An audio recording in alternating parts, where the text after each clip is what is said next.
It's time for Clemson Sports Talk with Lawton Swan. Ready, set. Just call me Swanny. Tigers time. Tigers time.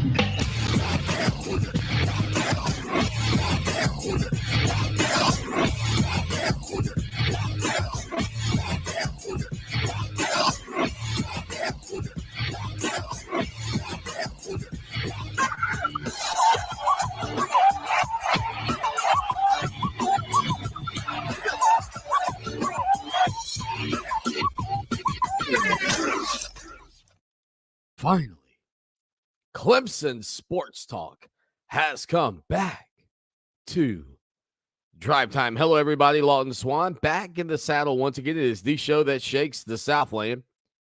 Clemson Sports Talk for you each and every afternoon as you make your way around the great state of South Carolina and beyond, listening to us on incredible radio stations like Fox Sports Radio 1400 in the Midlands, heard around the world on the iHeart Radio application. Download today. It is free. ClemsonSportsTalk.com, your website. Come hang out with us and be a part of the program. So I know recently we've been talking a good bit about ESPN's FPI and the Football Power Index and where Clemson ranks in the FPI. Well, of course, you know, ESPN's Mark Schlabach also has his rankings that he has put out, the preseason rankings, and he actually did a little update to his rankings, and we'll get into that here on the program today. Also, the Clemson Tiger baseball team with another midweek victory, knocking off East Tennessee State last night, 12-2. And then we'll hear from Monty Lee on that front. And, of course, in hour number 2 of the program, we hope to be joined by our good buddy for the first time in a long time, legendary Clemson SID, Tim Bourret. Of course, the Tiger baseball team will take on Florida State, the number 9 Seminoles, this weekend at Doug Kingsmore Stadium.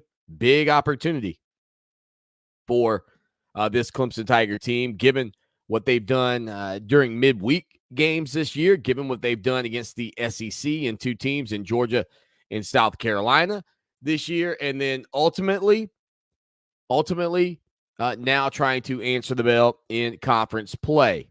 Again, your Clemson Tiger baseball team trying to scratch and claw, ironically, back up the ladder. And again, good RPI numbers, and we'll talk with Tim Bourret about this, but some disappointing series losses in the early stages of league play. They got to close strong. It would be nice to find a way to win 2 out of 3 against the Seminoles starting tomorrow at Doug Kingsmore Stadium. Here's how you can be a part of the program, 803-450-0086. That is a text line. That is a phone line. We leave it wide open to you anytime. Podcasters like Wig81, hit us up. We'll hear from Wig. He was excited about yesterday's program.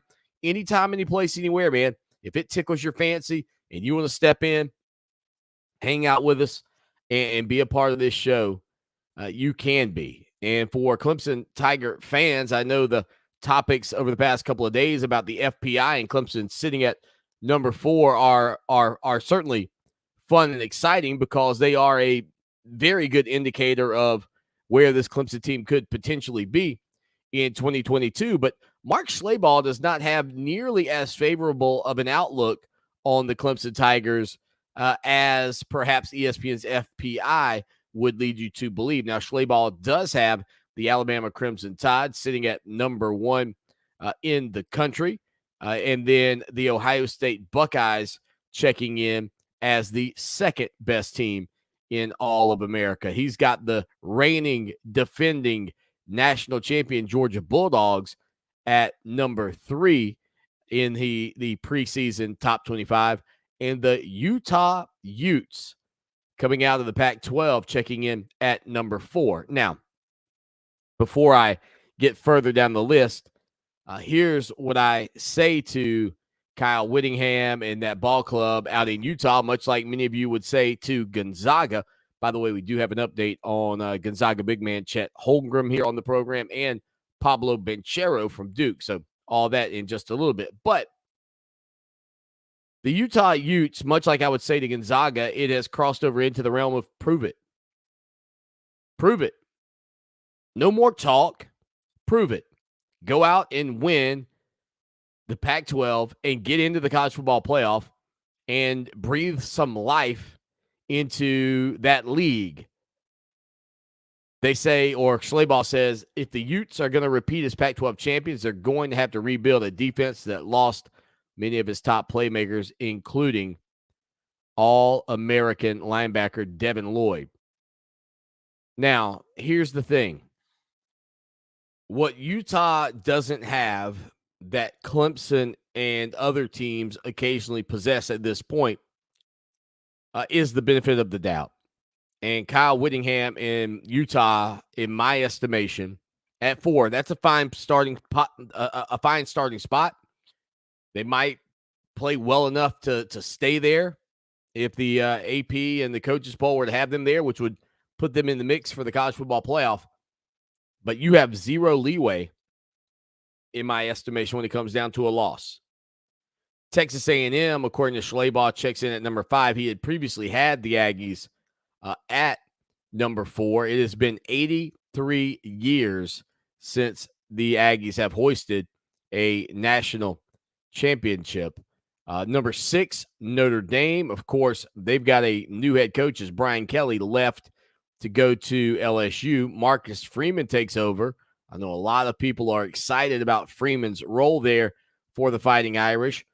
They check in at number 6, and last season Notre Dame went 11-2. The 7th rated team, up 1 from the Atlantic Coast Conference, from the Atlantic Division. How about the Wolfpack of NC State in the top 10, according to ESPN's Mark Schleybaugh? A stark contrast from ESPN's FPI rankings that have Clemson sitting at number 4. The good news for the Wolfpack, they return 8 starters on offense and 9 starters on the defensive side of the ball. Michigan State is at number 8, along with the Michigan Wolverines, who dropped back all the way from their previous preseason ranking at 5, all the way back to number 9. Number 10, the Oklahoma State Cowboys, and then your Clemson Tigers holding firm, according to Schleybaugh, at number 11. The Tigers do return, however, 10 players on the offensive side of the ball, just 6 guys on the defense, but I think it has a chance to be a very special group defensively, and the emergence of some of the young guys there in the secondary could certainly be key, given how good Clemson's front has become. The biggest deal may be the 2 coordinators, as Schleybaugh points out Brandon Streeter on offense, Wes Goodwin on defense, and Dabo Swanny hoping to get the Tigers back to their old ways after 3 losses in 2021. He went on to mention that DJ shed 25 pounds in the offseason after struggling in his first year as the full-time starter. They said Uyunglele left spring practice atop the depth chart, but he might be continued to be pushed by Kade Klubnik, who was an early enrollee who looked good over 15 practices. So the Clemson Tigers again at 11. The Southern Cal Trojans check in at 12. Houston 13.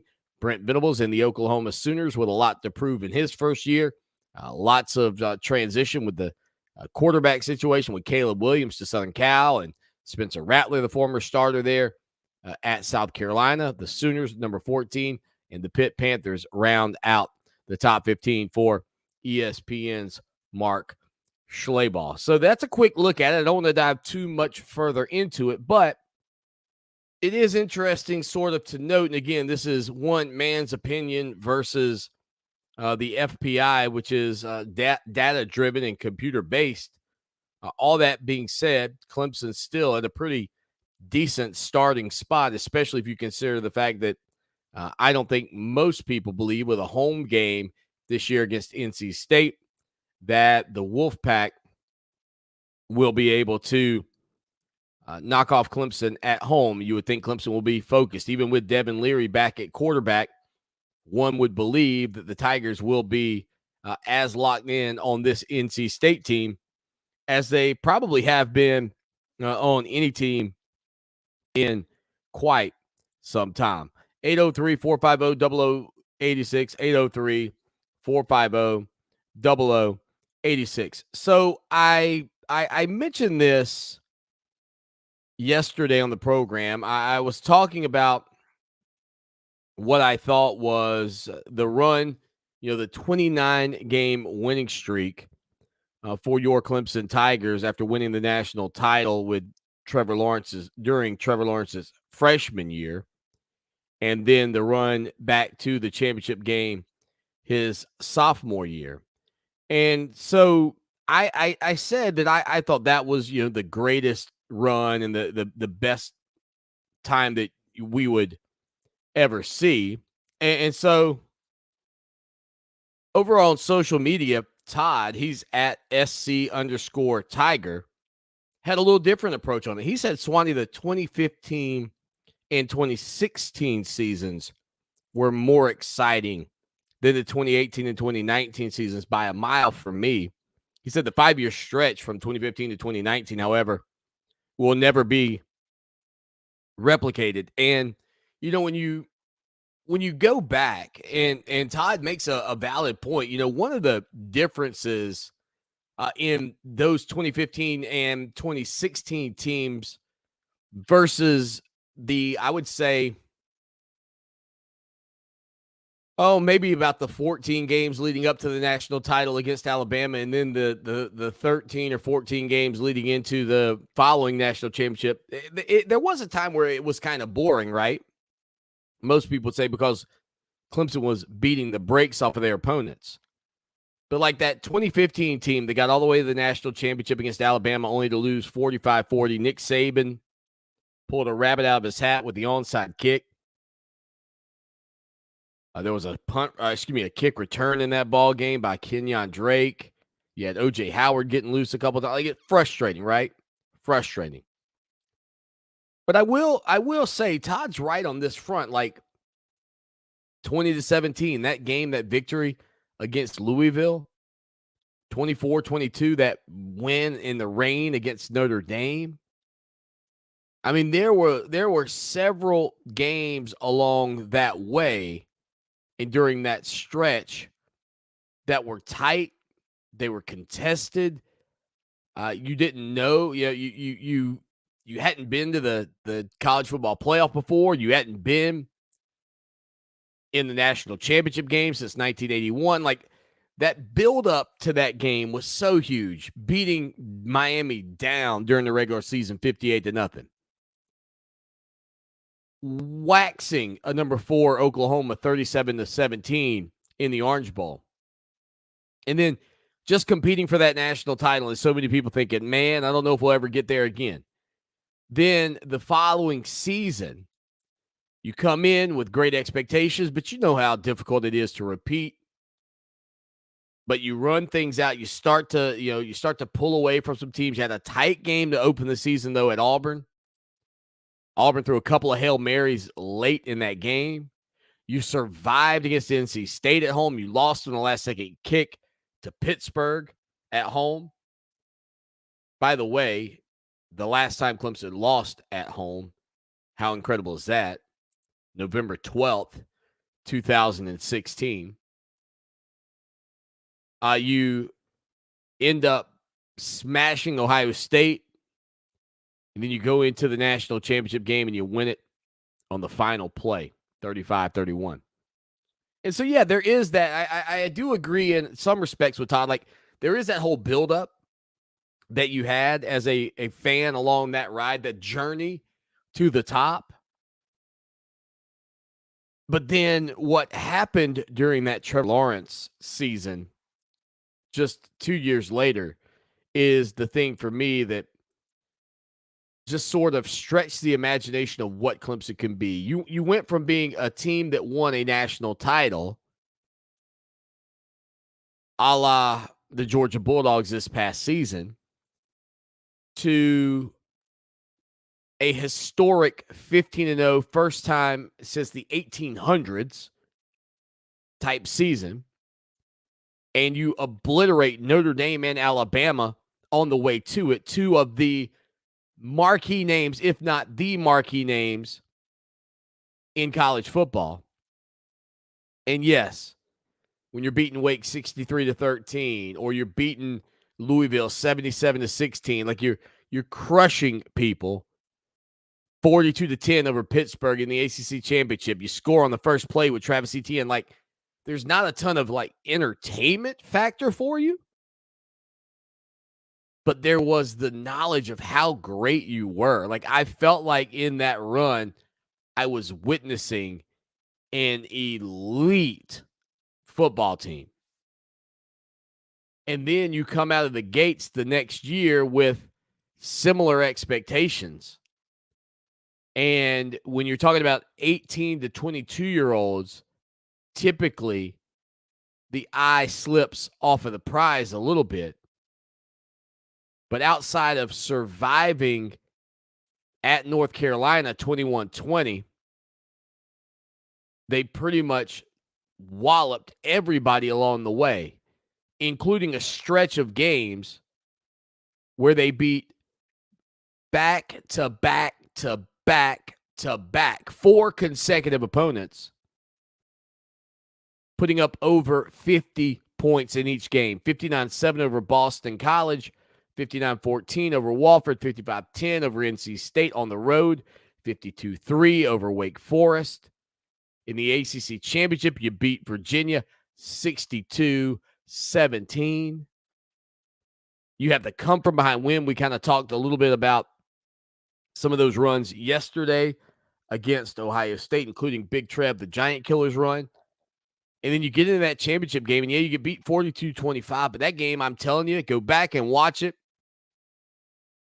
Clemson was this close to making that game a different outcome. The referees missing a huge call late in the second quarter, where Clyde Edwards-Helaire not only stepped out, but touched out with his hand.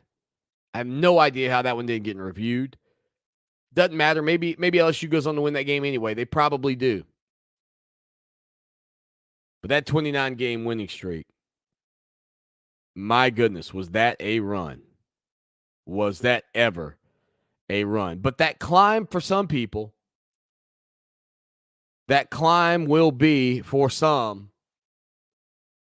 a similar result. And you know, in fairness too, and I think it's amazing how we kind of gloss over it, but the Tigers went back-to-back in the national championship game, right? They lost the first one to Alabama. They win the second one over Alabama. And then that 2017 team went into the college football playoff as the number 1 seed. And their lone loss, with Kelly Bryant at quarterback, mind you, their lone loss when KB2 was out against Syracuse when he got hurt, and the Tigers fell by 3 points on the road against the Orange. Now that 24-6 loss in the college football playoff at the Superdome in New Orleans definitely left a bitter taste in the mouths of Clemson Tiger fans. But and I think Kelly Bryant's transfer the next year probably knocked some of the luster off of that season for some people. And I say that in retrospect, I think it knocked some of the luster off of that season. But I mean, national championship game, winning a national championship game, semifinal, winning a national championship game, undefeated, back into the national championship game. What a stretch. What a run Clemson was on during those seasons. I mean, there is no doubt about it. One of the greatest runs in the history of college football. And it's just a shame that Trevor Lawrence and Travis Etienne weren't able to carry the Tigers to another national championship. That would have been something to see. 803-450-0086. Let us know your thoughts on that and more here on a Thursday afternoon. Don't forget, coming up in hour number 2, legendary Clemson SID Tim Bourret will join the program here on Fox Sports Radio 1400 and on the iHeartRadio app. And while we're in a break, real quick, head over to Twitter, hit that follow. We're at Clemson Sports Stay with us. Back at it on a Thursday. Coming up, legendary Clemson SID Tim Bourret in hour number 2. You're saying, Swanny, where in the world has Tim Bourret been? Well, man, he's been out on the golf links doing work with NBC. He's been a little bit everywhere, but, he was on the call for Clemson's spring game, so we can get some thoughts on that. He's also been to several of Clemson's, or went to several of Clemson's spring practices when he got the opportunity. And you know what? We'll find out his thoughts on the 2 runs, the 2015-2016 build-up to the first college football playoff national championship, or that second one where you almost got 2 in a row and you won 29 straight games. One thing's for sure, this stretch continues. Even though Clemson wasn't in the college football playoff last season, the opportunity will be there to get right back in the mix this coming year. 803-450-0086, text line and phone line. Be a part of this show anytime, any place, anywhere. Of course, we always appreciate you hanging out with us, and we have a wonderful article up right now on our website. We sat down with Clemson's first offer in the 2024 class, Sammy Brown, a couple of weeks ago. That full video is up right now for our premium subscribers. He called his offer at Clemson, quote, kind of surreal. You can go watch that exclusive video if you are a premium subscriber. Well, what does that mean, Swanny? What is a premium subscriber? Well, if you like this show and you like our website and you want to support us, you can join us for just $63.17. That's right, Gamecock Nation. I said it. $63.17. That gets you 1 year of coverage. It's like 17 cents a day. Supports us here, supports our staff, helps us continue to grow and continue to bring you exclusive video interviews. Lots of sites have articles. We've got live video interviews with players like Sammy Brown, who is the top linebacker and one of the top prospects in the 2024 recruiting cycle. So lots of time left for Sammy to make up his decision, but it did not hurt to have Clemson offer him as their first offer in 2024. 803-450-0086. John in Archdale, North Carolina says, Swanny, it is a rocky offseason for the Tiger basketball team. One step forward, one step backwards. Yeah, John, and I know this, man. You're a guy that loves Clemson Tiger basketball, and you are a guy that has supported Clemson Tiger basketball for many, many years. And, this is 12 years of Brad Brownell. This is a program that, from the outside perspective, would be deemed on the brink of change. And, we'll ask Tim Bourret about this, too. I'll try to get to this with Tim Bourret. It is a question that I just don't know. How hard can it be, or how hard is it to convince somebody to come coach with you at a school where you are possibly going to be on the outs in the next year or so? Now, CBS's John Rothstein reported earlier today that Brad Brownell will hire Billy Donlin and Sean Dixon as his 2 new coaches. Billy Donlin was the Kansas City men's basketball head coach in 2021-2022.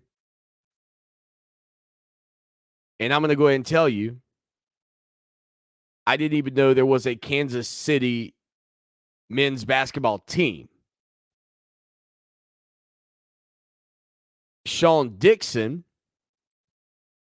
was announced on March 30th, 2018 as the first assistant on head coach Nick McDevitt's inaugural staff at Middle Tennessee. I couldn't tell you a whole lot about these guys, quite frankly. They are not major names to me that jump out and make me go, yep, that's the guy. The fortunate thing is there aren't many assistant coaches out there whose names would make me say that's the guy. According to reports that came out a couple of hours ago, Kansas City and Donlin parted ways. Donlin had worked for Brad Brownell at UNC Wilmington and Wright State and took over Wright State when Brad Brownell left for Clemson. So that's the connection there. Donlin was 46-39 during his 3 seasons at Kansas City. He was also an assistant at Michigan and Northwestern. I mean, look, all I can tell you is with Donlin, Brad Brownell's getting the guy he knows. Donlin's fairly young at just 45. Matter of fact, 2 days younger than me, 1 day younger than Monty Lee. Donlin was an assistant at Michigan in 2016 and 2017, and then at Northwestern 2017 and 2017 through 2019. So there you go. A couple of names out there. Sean Dixon and Billy Donlin to potentially fill the spots in Tiger Town. We'll talk with Tim Bourret about that as well in hour number 2. 803-450-0086. It is the show that shakes the Southland Clemson Sports Talk. Clemson Tiger baseball team riding a little bit of a streak right now into the weekend series against the Florida State Seminoles. We'll give you the inside scoop on what took place yesterday at Doug Kingsmore Stadium after this.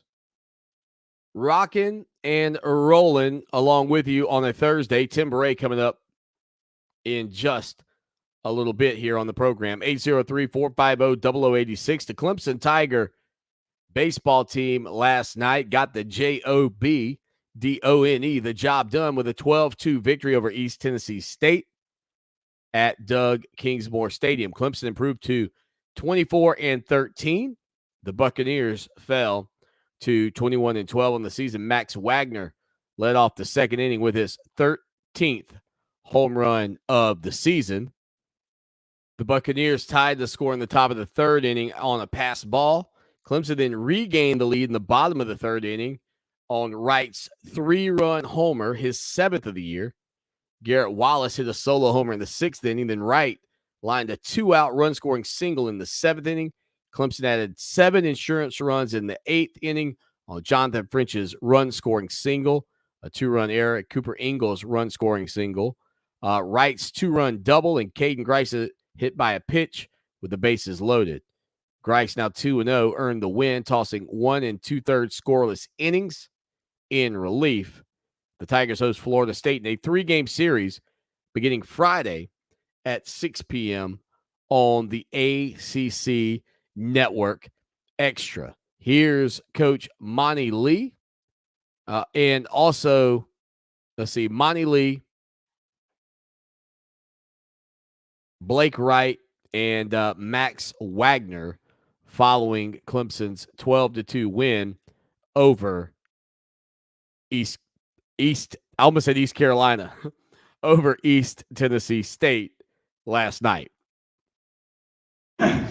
Well, great game. Coming off the win at Georgia, getting home late last night, you always worry, how are the guys going to respond today? Are they going to be able to turn the page and be ready to go? And I thought our pitching staff was phenomenal today. We had plenty of options, but you have to be strategic, trying to play 18 innings in the middle of the week on how you're going to use your pitching staff. And, Casey Talent did a great job of getting us through 2 1/3 there. Thought Bryce was outstanding. Thought he threw the ball well, came in, got a big punch out with a runner at third with 1 out. Good to get Alex Edmondson back into the mix. He threw a clean inning, and then, we pieced it together with Hoffman. Gilbert was outstanding. Ricky Williams got back in there, and Clayton finished it off. So we were able to throw a number of guys in short spurts, and I thought we pitched really, really well. Hit really well with runners in scoring position tonight. Had a lot of guys on base. Blake Wright had a huge night for us. 3 hits, hit the home run, 6 RBIs. We took advantage of the free 90 there at the end of the game, and then swung the bats, and drove some runs in. So, played a great game defensively. Blake made a great play at second base on a double play to end the inning. So, all in all, we played a good game tonight, and we got the Noles coming in. Need to have a good practice tomorrow and get ready for Florida State. It's a super rare play. I saw it hit on the other side of the bag. We figured we'd get to it. Just tried to make double play. How hard is that? Obviously, you're going back, tagging the bag, getting the ball out. Surprisingly, we prepare for every situation. So we actually work on this place and practice. So always ready. And for you to have a career high 6 RBIs today, how was that? Just from it felt great. Was trying to get the runners in, trying to do whatever I can to score them. Fortunately, it went my way, and I'm hoping to carry that into the weekend for sure. I guess Max, how well are you seeing the ball play right now? It's your 13th home run. What do you attribute that to? Yeah, it's just all the hard work that I put in, that this team puts in. We're just trying to put good at bats together, and obviously, for me, the ball is going over the fence, but I'm just trying to put good swings on it, swing good pitches, and it's paying off for me as of late. But just trying to build and trying to get better. I guess Coach was saying. You can even hear our buddy John Blau, who was on the program yesterday, asking a couple of questions there. And again, the Clemson Tiger baseball team gets rolling tomorrow, 6 o'clock, Doug Kingsmore Stadium. Florida State comes in ranked number 9 in the country. They will play 6 o'clock Friday, 3 o'clock Saturday, 1 o'clock on Sunday. All games will be on the ACC Network Extra. Our buddy William Qualkenbush will be on the call on the Extra, ACC Network Extra on Friday. So tune in there to stream a little Qualk, if you will. Florida State leads the all-time series 81-70-1. Clemson leads all-time in Tiger Town 35-23. Mac Anglin will go for the Tigers on Friday versus the lefty Parker Messick for the Seminoles. Clemson has yet to announce their pitchers on Saturday and Sunday. The Seminoles will pitch lefty Bryce Hubert on Saturday and righty Carson Montgomery on Sunday. Clemson has a 16-7 home record. I feel like I said Sunday twice here, so let me say it again. Friday night for Florida State, left-handed pitcher Parker Messick. Saturday, left-handed pitcher Bryce Hubert. Sunday, right-handed pitcher Carson Montgomery. That's the Seminoles lineup. Clemson just giving you Mac Anglin so far on Friday. Clemson has a 16-7 home record. And again, knocking off Georgia 8-4 this week and East Tennessee State yesterday 12-2. The Tigers averaging 7.5 runs per game, batting .278 with a .459 slugging percentage. So a big series for Clemson coming up tomorrow against Florida State at 6 o'clock. The Clemson softball team, as I mentioned here yesterday, they kick off their series at Florida State tonight, 8 o'clock, ESPN2, the Thursday night throwdown. It'll feature your Tiger softball team versus the Seminoles. Clemson will play Florida State tomorrow in Tallahassee at 6 p.m. on the ACC Network, and then on Saturday at 2 p.m. also on the ACC Network. So looking forward to tuning in tonight with my daughter as we check out the Tigers and the Seminoles. with a quick break. We'll come back and we will put a big old bow on hour number one here on a Thursday afternoon. It is Clemson Sports Talk. Keep it locked for more of the show that shakes the Southland. Stay with us. Final segment of hour number one here on the show that shakes the Southland. Don't forget, tonight, as I mentioned just before the break, the Clemson softball team will take on the Florida State Seminoles, 8 o'clock ESPN2, the Thursday night throwdown. That sounds like something Vince McMahon would have put out. It's Monday Night Raw, followed by SmackDown, and then Thursday night throwdown. Brought to you by the WWE. Not only are you a hot dog, a grandstander, a showboat, and a prima donna, but you're a liar too. Ooh, the Macho Man. Okay. Ooh, yeah, Macho Man. Yeah. Ooh, yeah. Ooh, yeah. Dig it. There you go. The Thursday night throwdown, 8 o'clock, ESPN2. Last night in the NBA, shifting gears here, because I said it. Listen, if I say it, I'm going to do it, and I'm going to keep you updated on what's going on in the NBA playoffs. Boston took a 2-0 lead over the Brooklyn Nets. The Nets led by 17, folks.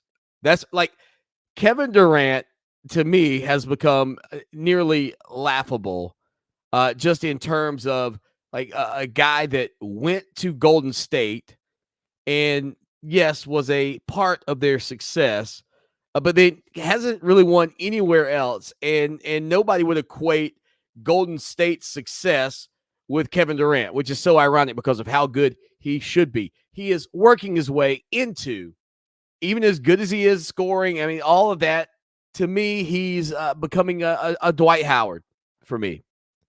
114-107, Boston over Brooklyn. Can the Nets bounce back after going down 2-0? In overtime, Philadelphia took a 3-0 series lead, 104-101 over Toronto. And then the Chicago Bulls evened the series with the defending champions, the Milwaukee Bucks, with a 114-110 victory. Again, that series knotted up at 1. Tonight at 7:30, maybe the most exciting player in the league, or at least in the playoffs, Ja Morant and the Memphis Grizzlies take on Minnesota. That is a 7:30 start on TNT. Then at 9 o'clock on NBA TV, you've got Dallas and Utah. That series tied up at 1. And at 10 o'clock, late. Well, for us, not for them. Golden State up 2-0 on Denver. That's on TNT again at 10 o'clock. Can the Nuggets get back in it, or is it over, essentially, out west with the Golden State Warriors? As for some notes out of the NBA, we mentioned Devin Booker's situation with his hamstring injury. According to reports, it is a grade 1 hamstring strain. Players with such injuries historically have taken 14 to 21 days to recover, which would put Booker's return in question in this series against the New Orleans Pelicans. Talk about a gut punch for the number one team in the playoffs, the top team in the league, the Phoenix Suns. That series, mind you, is, as they say, all square. One game apiece. They'll play again Friday, 9:30 on ESPN. And the Suns would love to be able to press pause and resume this series in mid-May, if this is indeed the case with Booker's hamstring. 803-450-0086. Couple of notes here on the NBA and the NBA draft. The guy that I think is going to be maybe the top pick in the draft, Chet Holmgren. I talked him up during the year with Gonzaga. He was the reason I zigged with the Zags, but foul trouble got him.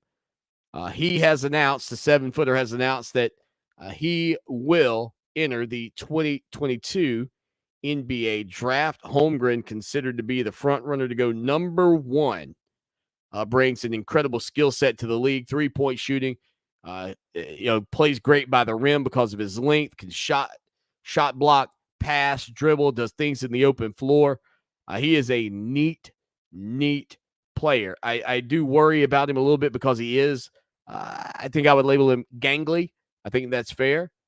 But Chet Holmgren has announced that he is going to the NBA. Also going to the NBA out of Durham, North Carolina, Duke freshman big man Pablo Banchero going to make his way into the NBA draft. He might also be the guy, depending on need, that goes number 1. Banchero said on Twitter, he said, "It has always been a dream of mine to play at Duke, and has always been a dream of mine to play in the NBA. Duke has prepared me for that on and off the court. It has been a great journey, and I am blessed to be part of the brotherhood for life." So the Duke Blue Devils lose another pick to the NBA draft, or another player to the NBA draft. But again, bottom of the hour here in hour number 1, a quick look at the NBA playoffs and some NBA basketball news. Again, we mentioned earlier the possibility that Clemson may have on their radar a couple of assistant coaches, Billy Donlin and Sean Dixon, according to CBS's John Rothstein. Coming up in hour number 2, Tim Bourret will join the program, and we'll get Tim's thoughts, on this, and not necessarily in depth, but just about what it must be like to be a coach when you are making a decision on where to go, especially when the guy is at a school where it feels like there is a great amount of pressure for success in what would become your first year arriving at said program. Like if you were going to take a new job and the boss said, "Look, we might all be out of here this time next year," would you take it? Some people would say, "Well, of course I would if I was coaching, because that's great money, Swanny." But would you be better served finding a spot where you could stay longer? Maybe so. That'll be an interesting question to follow. Stay with us. Hour 2 next. It's time for Clemson Sports Talk with Lawton Swan. Ready, set. Just call me Swanny. Tigers time. Tigers time.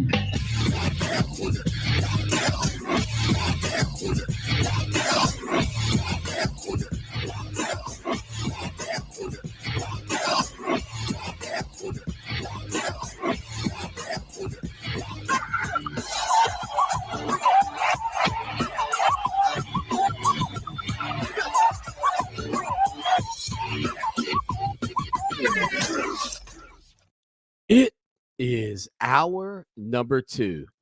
That's drive time right here on the show that shakes the Southland. Clemson Sports Talk. Lawton Swan with you on a Thursday afternoon, and it has been a while since we've been able to catch up with our good buddy, legendary Clemson SID Tim Bourret. He is a wealth of knowledge as it pertains to Clemson. Tim, welcome in. It has been far too long, but I do know you appreciate some opportunities to probably have a break from chatting with us, but man, it is good to have you back on the show. Well, thanks, Lawton. It's been it's good to be back with you. It seems like I was working a golf tournament or a basketball game in your time slot for about 7 consecutive Thursdays. So it's good to be with you.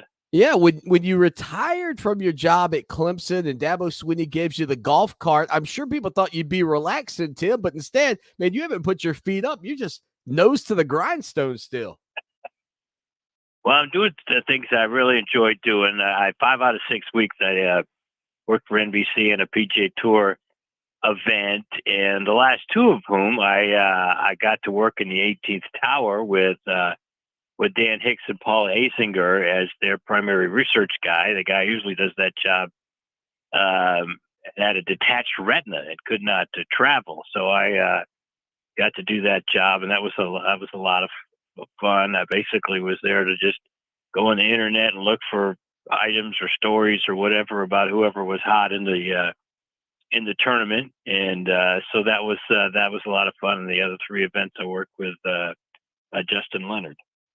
So as you can imagine, during this time of the year, sometimes the show can get a little sideways on topics. And somehow we ventured down a path yesterday, Tim, and I had a texter, right, or somebody tweeted at me and gave their thoughts on it. I talked about the run that Clemson had when Trevor Lawrence sort of emerged, and then the 29-game winning streak. And I essentially said, I don't think it'll ever be as great as that. And I had a contrarian view. A listener said, no, I think the run of the rise of 2015 and then 2016 to culminate with the championship was the better and more exciting run as a Tiger fan. Both, I get it, are fantastic. But Tim, which of those 2 runs interdependently did you most enjoy? That is a good question. That's a good way to put it. When you haven't, experienced that level of success in 35 years, as we did in the run of the 2016 championship, that was really, exciting because there were so many things that were new. And, in that 2016 season, we won so many close games, a record number of games decided by 7 points or less. So you got that aspect of it. And, 2018, what did we win? 13 games by double digits or something It like was that? It was a lot of blowouts. Yeah, there were a lot of blowouts. So, but, really there were 2, even those championship games, winning on the last play of the game was great. And then when you look back at beating Alabama, which was, favored, and they were supposed to be the greatest team ever, and we beat them 44-16. I mean, that was just amazing. So I don't know. I have a hard time picking which was better, but I could certainly see the point that the run up to 16 was more exciting because there were so many thrilling games. Well, and I thought about it a little bit in hour 1 when I was kind of rehashing the topic. It's almost like flight, right? Like the beginning, when you're in an airplane, that's normally one of the more nervous parts as you're taking off, and anything could happen and we could fall off. And then the 29-game run was like when you're in the air, right? It was like a cruising altitude. You felt good. It was amazing to still be flying. So I'm with you. Like it's very tough to dissect. I didn't even think about it because the 29-game streak was really, for me, the thing, because I really thought that was the moment that it put Clemson into this other class of what has been done in the history of college football. Yeah, I can see that point. There have been a lot of 29-game winning streaks. There have been a lot of teams that won national championships with close games, even fourth quarter wins like we did in 2016. But yeah, there haven't been a lot of 29-game winning streaks, especially the way we won most of those games. So again, I could see both sides of it. Now you've got so many people, obviously, that are excited about the upcoming season. I think part of that because last year you had 3 losses. There was exciting turnover in terms of Brandon Streeter taking over the offense, Wes Goodwin taking over the defense. Tim, what were your takeaways from what you've been able to see from Clemson's spring game up to this point? And what did you make of the quarterback battle? Because I'm sure everybody wants to know your thoughts on DJ versus Kade. Yeah, well, as I did the spring game with Don on a radio network, and I really came away feeling that it was kind of like 2018 spring game, which it would be a great thing if it led up to what we did in 2018. But our defense was so good in 2018. You might remember this, or you might not remember. The score of the spring game in 2018 was 14-13. And Kelly Bryant threw for 35 yards in that game in 15 attempts. And Trevor Lawrence had 122 yards.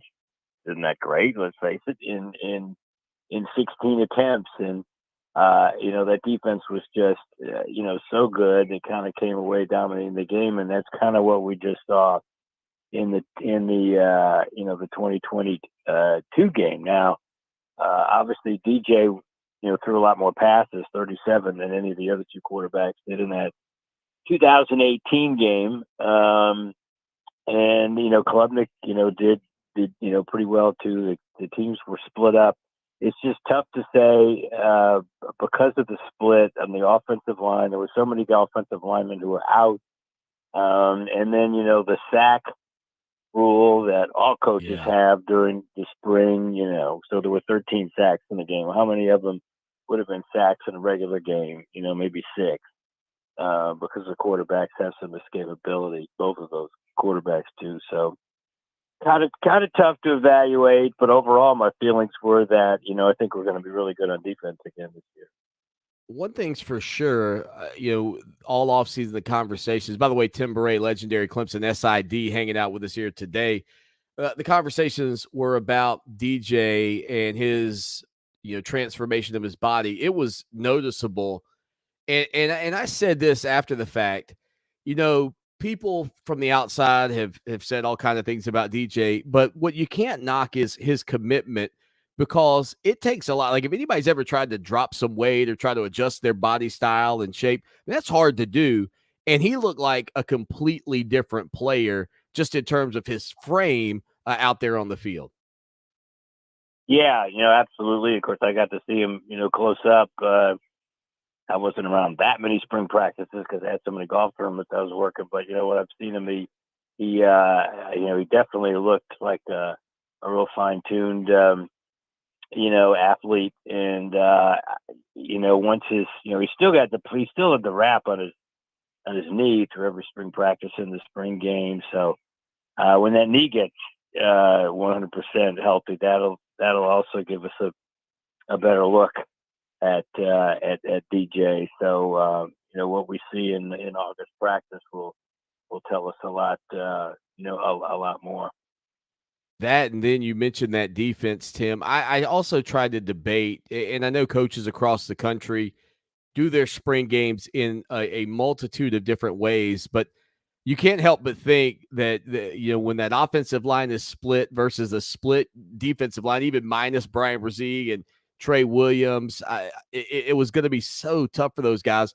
I mean, is it feasible that Clemson could do something similar and maybe have the offensive line as a whole play both sides of the ball? Or, I mean, is there a better way to do it in your mind? Because I know you have time to think about these things. I don't know how much you do ponder it, but is there a better way, in your opinion, to put on a showcase like the spring game? You're right. It has been done, many different ways. I know Coach Ford a lot of times sometimes he'd go the first team on one team and the second team on another team. Or then sometimes you'd have a scrimmage and you have your number one offense going against your number one defense. That would probably give you the most true barometer. And I think we see that, in practices throughout the spring. But while, coaches understand the entertainment value and to some extent the recruiting value of having your televised spring game replayed throughout the summer, but at the same time, you're not exactly going to, tip your hand on what you're going to do offense, especially with us having a conference game to open the season, that you're going to tip your hand, what you're, really going to do, specifically. So, I don't know that there's any great way to do it. I guess the best way, and Dabble's kind of been a proponent of it, but it's never really happened, would be to play another school in the spring. Of course, then you're going to risk some injury, but I still think you could. I still think you could do it. I think it would be fun to do. Listen, I'm with you 100%. I think Dabo Swanny made a great point when he said, right now it's 100% of the players that get hurt are ours. In the other scenario, you split that. You can follow Tim Bourret on Twitter at Tim Bourret. All right, Tim, let's switch gears a little bit and talk about the Clemson Tiger baseball team. It's been a tough little stretch for them, but they right the ship this past weekend, winning 2 out of 3 at a top 25 ranked Wake Forest team. Then they sweep the season series against the top 15, top 10 Georgia team, depending on where you look. Now they'll head into a weekend series against the top 10 Florida State team. I said this the other day, like there's some issues obviously with some starting pitching on the weekends, but it's manageable when this club hits the ball. I mean, they can really push the ball around the field. It's an impressive collection of offense when these guys get the bats going. Yeah, it certainly is certainly capable of hitting the long ball. When needed. Now the team batting average is I think 284. It's not in the 300 range that some Clemson teams have been in the past, but overall has done a good job, especially recently. Now won 5 of our last 6, and as you said, recently beat Georgia twice, won 2 out of 3 from Wake Forest. So, and the RPI is up to I think it's 40, something like that. With the strength of schedule that we have coming down the stretch, there's opportunity. Now you're going to play tough teams. You're going to be able to win 9 of your last 15 in the ACC. I don't know. That seems to be the goal everybody talks about, is to get to at least 13 and 16 and then win a couple in the ACC tournament and then, go from there. Because, unlike some of the previous years, our non-conference record is outstanding, 20-3 right now, 5-0 against the SEC. Just the second time in 50 years we've swept South Carolina and Georgia in the same year. So we've got some good things going here as we go down to the stretch. But I think the goal is to try to what do we have? 5 ACC series left. I would say the goal would be to, if you could win 2 out of 3 and 4 of them, and then sweep a last place Boston College team at home, that would get you. I guess we have 4 series left. That would get you, probably kind of what you need to do. Yeah, I tell you, this is the right time. A big weekend series against the Florida State Seminoles gets going tomorrow.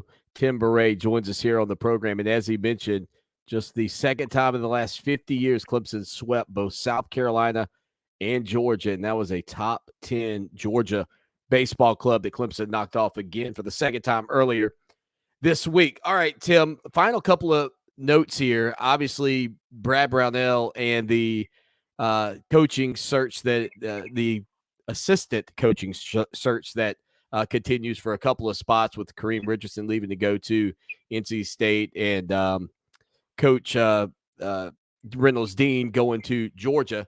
When you talk about offseason vacancies in a program, what is that in the background sort of like for a coach to fill those needs, especially at Clemson, where right now I know there feels like from the outside a lot of pressure on Coach Brownell.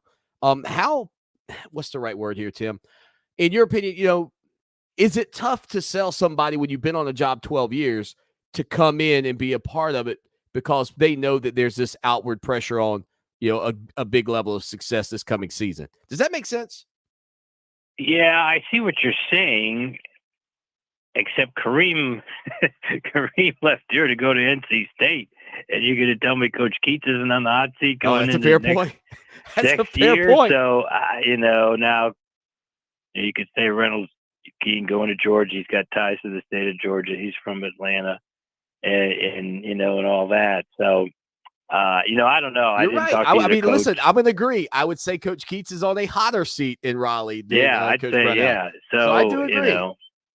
I don't know if that was, that was the case. I really don't know. I haven't talked to him, but obviously Brad's been around long. He's got a lot of connections in the business, and I'm sure he'll get a couple of good coaches to come in here. I do really feel that the team has a good nucleus going into, the next year, of course, with PJ Hall, the way Chase Hunter improved over the second half of the season, and Tanner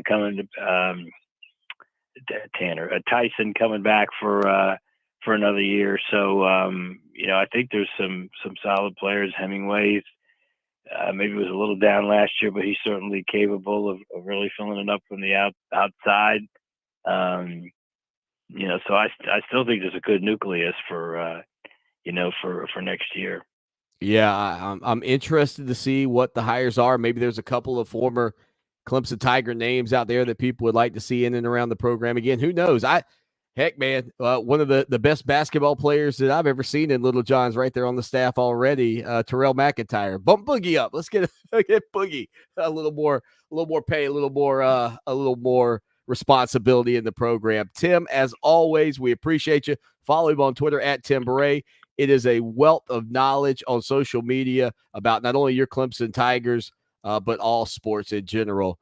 And Tim, it's great to have you back on, and we look forward to talking to you next Thursday. Sounds good. Great to be with you. Tim Bourret here on the show that shakes the Southland. 803-450-0086. All right. A good bit of reaction there. I thought he made a couple of interesting points, especially when we talk about the run in these two interdependent runs that Clemson's been on the national championships.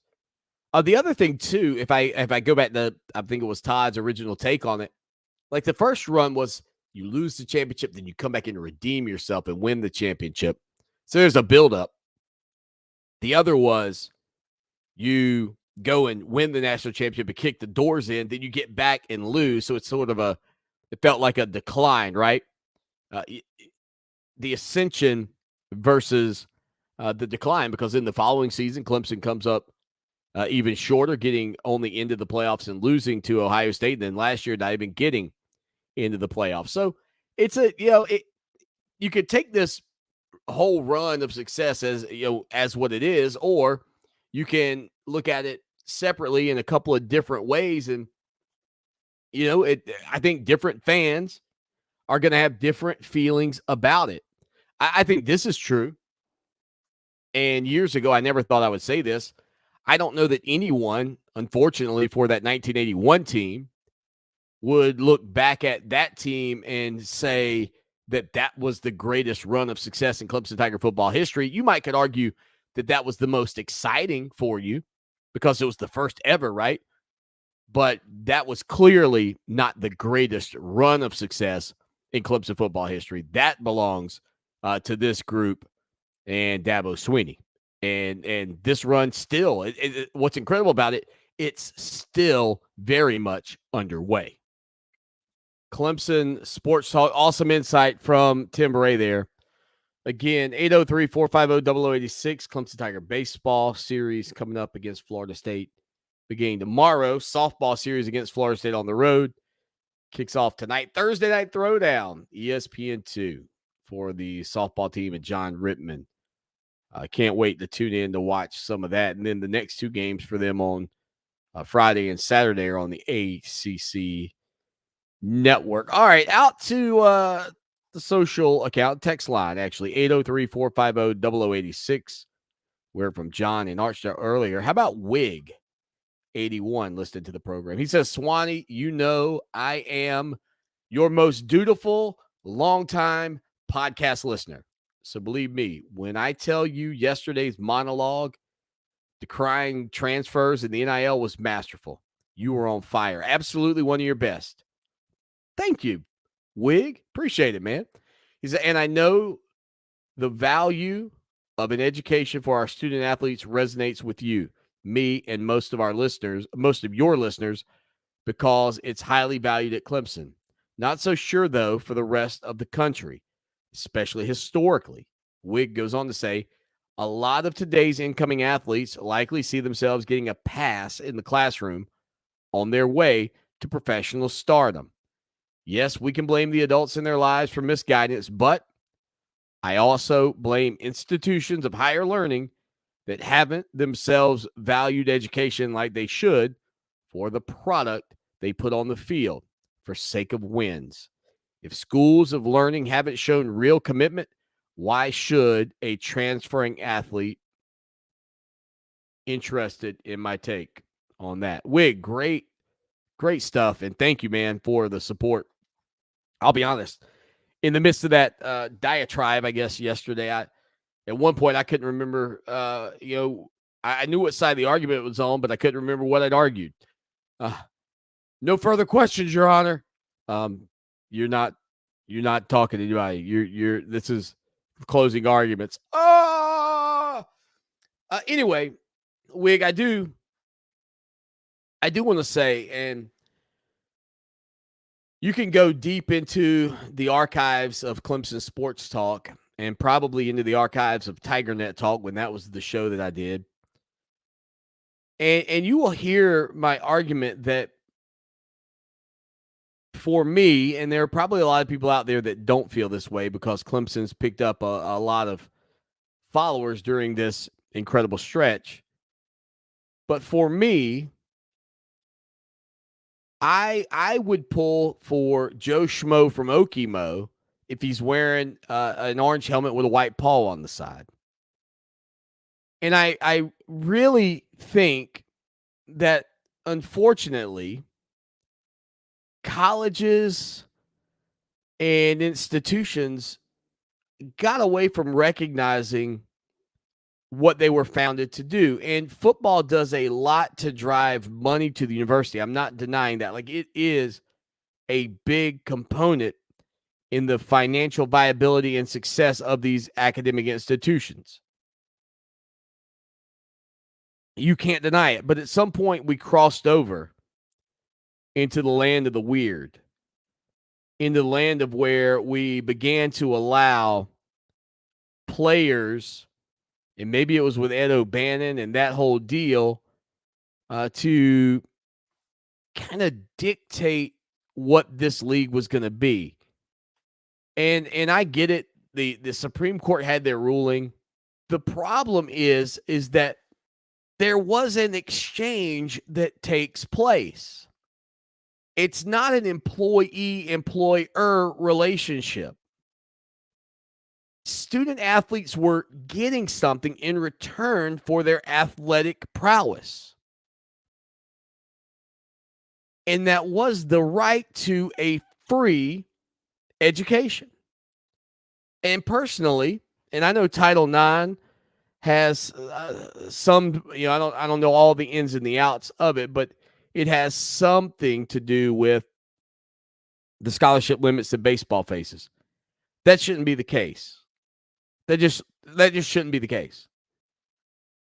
I personally believe that every student athlete on campus, regardless of race, gender, whatever, if they have a full scholarship, that's what it should be. A full ride. And if you feel compelled to make the numbers completely equal between males and females at institutions, I'm okay with that too. These programs, it was an exchange that granted players and individuals access to something that was either A, perhaps not in their financial ability to obtain in some respects, possibly not something that they would have been able to obtain by the academic success. And so that was the switch. If 2% of, let's say, college football players make it to the NFL, what is happening to the other 98%? Those individuals, and I know it's not 100% of those 98%, but those individuals are given an opportunity to get their education. I know this, 100% of them are given an opportunity to get their education, to make connections, to have great jobs when they come out of college because of what they've put in. It was an exchange. It was never, hey, you come play college sports and you get nothing for it. But somehow that's the way it was translated. And that's why we are where we are. I am not against players getting NIL money, but I am against what this has turned into at this point, 100% against it. I just don't think it's healthy for the sport or the players, many of which might forget that education is the exchange of value here. Stay with us. It is the show that shakes the Southland, Clemson Sports Talk, Lawton Swan. Thank you to Tim Bourret for joining us a little bit ago. Again, Clemson Tiger baseball coming up this weekend against the Florida State Seminoles. Looking forward to seeing how the Tigers play in that one. And again, measuring stick, right? I mean, it just feels like a big measuring stick type ball game or series for this Clemson Tiger baseball team. Again, here's Monty Lee following Clemson's 12-2 victory last night against the East Tennessee State. Well, great game. Coming off the win at Georgia, getting home late last night. You always worry, how are the guys going to respond today? Are they going to be able to turn the page and be ready to go? And I thought our pitching staff was phenomenal today. We had plenty of options, but you have to be strategic. Trying to play 18 innings in the middle of the week on how you're going to use your pitching staff. And Casey Talent did a great job of getting us through 2 1/3 there. Thought Bryce was outstanding. Thought he threw the ball well. Came in, got a big punch out with a runner at third with 1 out. Good to get Alex Edmondson back into the mix. He threw a clean inning, and then we pieced it together with Hoffman.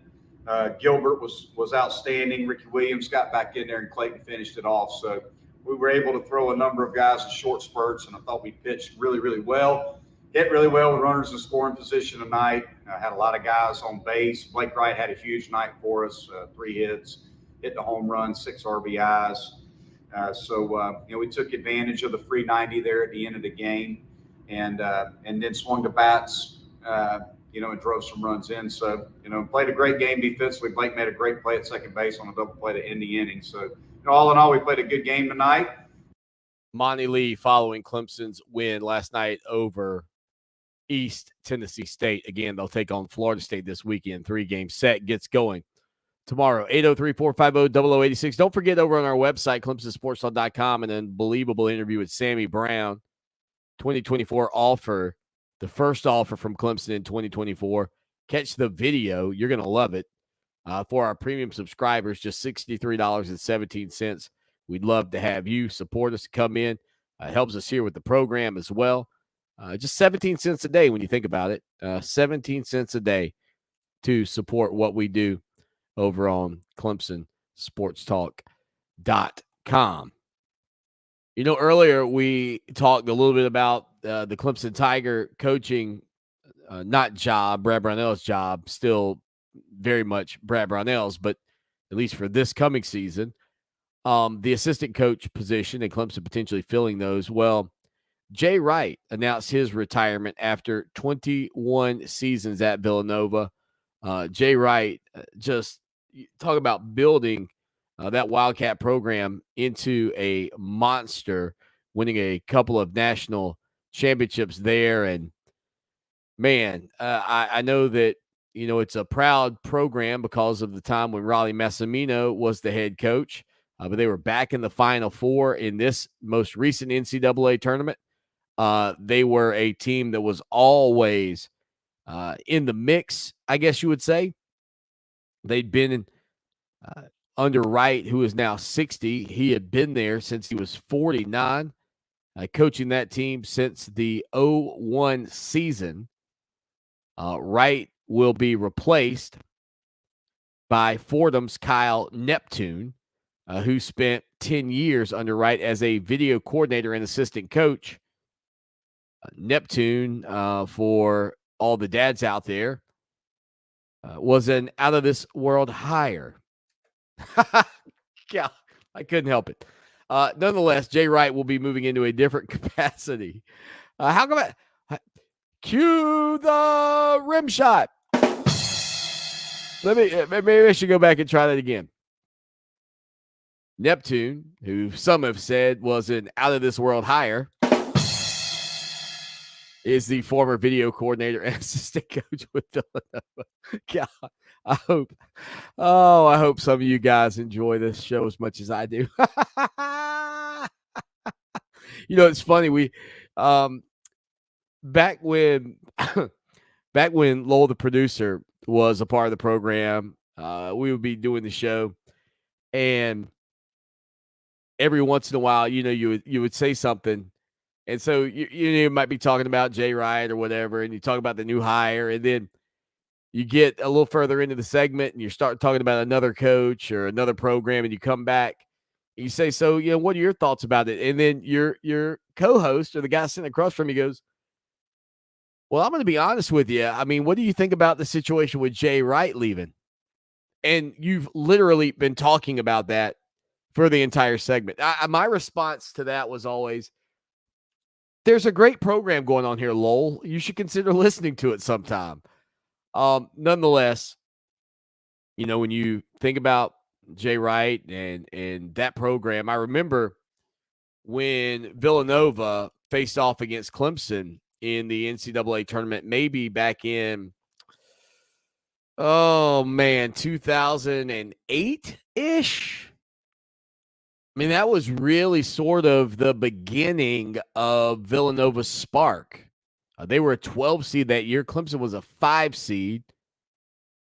Scotty Reynolds scored 21 points in that game to eliminate Clemson 75-69. Like, I kind of remember that feeling like a jumping off point for that program. And Clemson actually led that game by 16 points in the first half. The Tigers led off a DeMontez Stitt three-pointer, 39-23 at one point in the first half. And the Tigers could not hold on. Villanova would take the lead about midway through the second half. Clemson would eventually trim it back to maybe a 2-point game with a minute, maybe they tied it actually with a minute 55 left after DeMontez Stitt made a couple of free throws. But yeah, Jay Wright, that was just his 7th season or so there at Villanova. They beat Clemson 75-69 in the NCAA tournament. That really does feel like, looking back on it, like a jumping off point for Coach Wright. Final segment of the day coming up here on the program. We'll hit a quick break. Stay with us for more Clemson Sports Talk on Fox Sports Radio 1400. What have you done for me lately? It's a fair question. Just don't lose sight of the bigger picture. Don't forget history. Lucky for us at Clemson, the answer to the questions, what have you done for me lately, and what have you done always, are the same.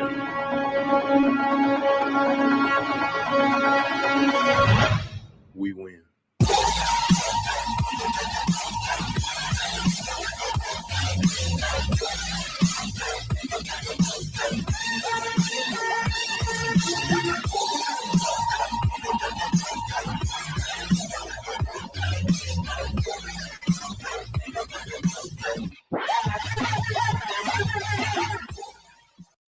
Final segment on a Thursday, and boy, was it a good Thursday to get Clemson SID, legendary Clemson SID, retired but still working SID, Tim Bourret, back on the show. 803-450-0086. Again, our interview with 5-star linebacker Sammy Brown for our premium subscribers over on our website right now. Go watch it. Watch it. You're going to love it if you're a premium subscriber. All right. Brent Venables, we don't talk much about Coach V anymore because, of course, he is coaching the Oklahoma Sooners, but it is a daunting task that he has taken over. And outside of the fact that this is his first season, he's also got in the windshield, right? Like Dabo Swanny talks about the windshield mentality. He's got in the windshield the fact that they're going to be going to the SEC. And that's not, that's not changing. And they're going to be jumping into a big pool in the SEC. Brent Venables said in an interview with The Athletic, quote, "You're going into the lion's den. You get one chance. It's like we tell them as players, if a player is considering going to the NFL, you get one shot to go to the NFL. You get one shot to go in the front door. One first impression. So make sure that you're ready, completely and totally equipped. He goes on to say that to him, it doesn't feel any different than what they're doing. You get one shot to go in the SEC. Let's make sure that we're fully equipped when we do. Don't go in here and try to figure it out. You're going to get baptized. So you're working tirelessly, really, since we got here for that. Whenever that is, down the road, because that's coming. You know, I think as someone who covered this Clemson Tiger team under Brent Venables his entire career at Clemson, you know, he was a huge part of Clemson's success. And Dabo Swanny did a tremendous job with that hire. And when you compare it to really any hire Swanny has made, was the Chad Morris hire a stroke of genius or a stroke of luck?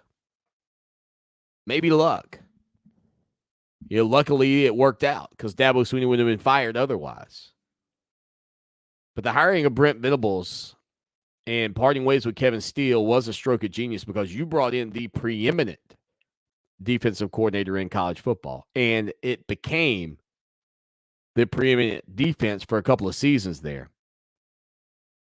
So I think that most people, and again, if you want to go on to talk about the hire of Tony Elliott and Jeff Scott as coordinators when Chad Morris leaves, or you want to talk about hiring Brandon Streeter when when Tony Elliott leaves, okay, sure, we can. But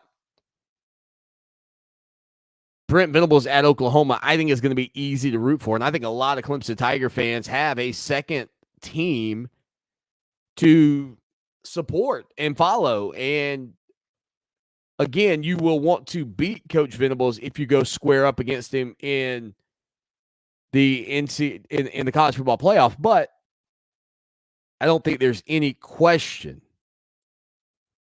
in my mind or in the minds of a lot of Clemson Tiger fans that Brent Venables'